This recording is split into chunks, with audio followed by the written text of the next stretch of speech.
Girls, you know when you can't sleep, it's like 3 a.m, your husband's asleep next to you, you whip out your phone, you start looking for your old boyfriend from when you were 19 on social media, but you can't find him. I was going crazy. I was looking for my old boyfriend from my sophomore year of college, Tom O'Brien, for about 4 years. Like, nobody could find him. He was on no social media. It was driving me crazy. I'd even say to my husband, I'm like, can you help me find Tom O'Brien? Like, you're pretty good at the computer.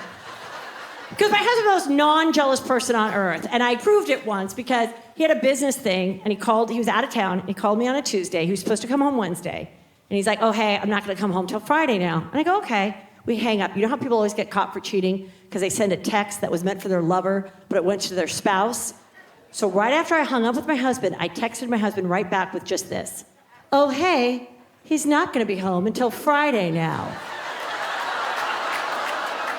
Just let it sit there for a minute. No response.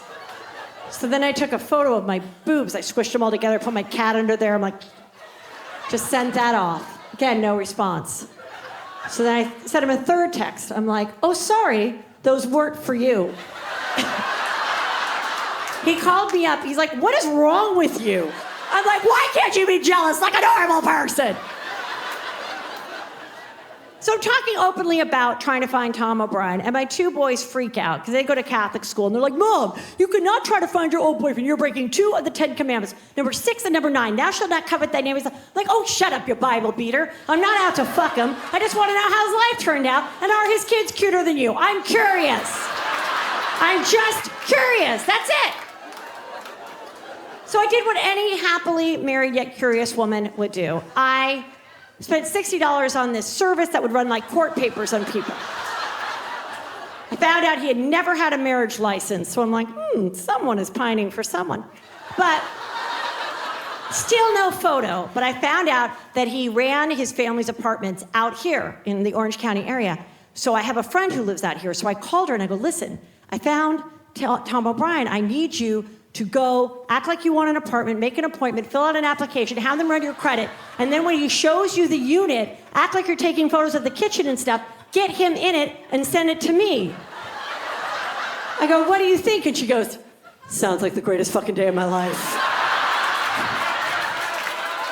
She's like, should I do it after preschool drop-off? I'm like, I don't know, bring a kid or two. You have to have a backstory of why you want this apartment, you know, like. Sure enough, she sends me the photos. And he looks pretty good, but he's like pointing at a fridge, you know. And I'm like, he looks pretty good. She goes, no, Heather, he's good looking. She's like, but he was kind of crotchety. He would have had an awful life. He would have been childless, running these apartments like Mr. and Mrs. Roper on Three's Company. I'm like, I'm not looking to leave Peter. I just want to know how his life turned out. Now I'm done. Curiosity cured, chapter closed, okay? A month later, we're driving from LA to Mammoth Mountain in the summer.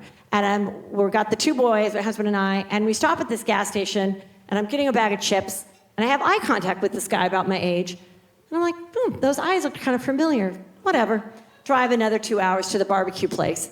And I see the guy again, and he smiles like, oh, isn't that funny? We just saw each other 2 hours back. We must be going to the same place. So he's behind my husband in line, and my husband's at the counter. And my husband goes, okay, this is what we're going to do. We're going to get the family meat platter. And the kind of meat that we're going to get the tri-tip and the barbecued rib and a side of mac and cheese, and the 4 of us will share that.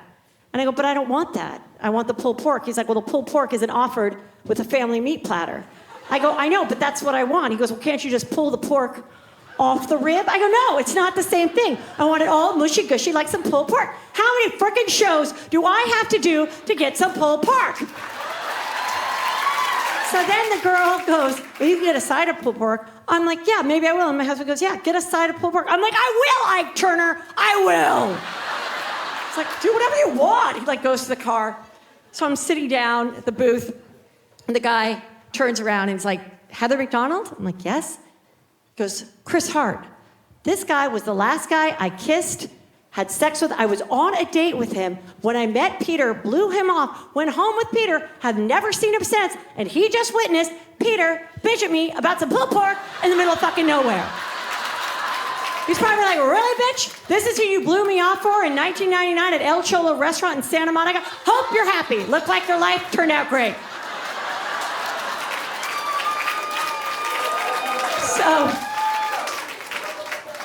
So now we're sitting there eating. I'm eating the pulled pork. It's myself, my husband, our 2 boys, the guy, his daughter, and this other guy and his son.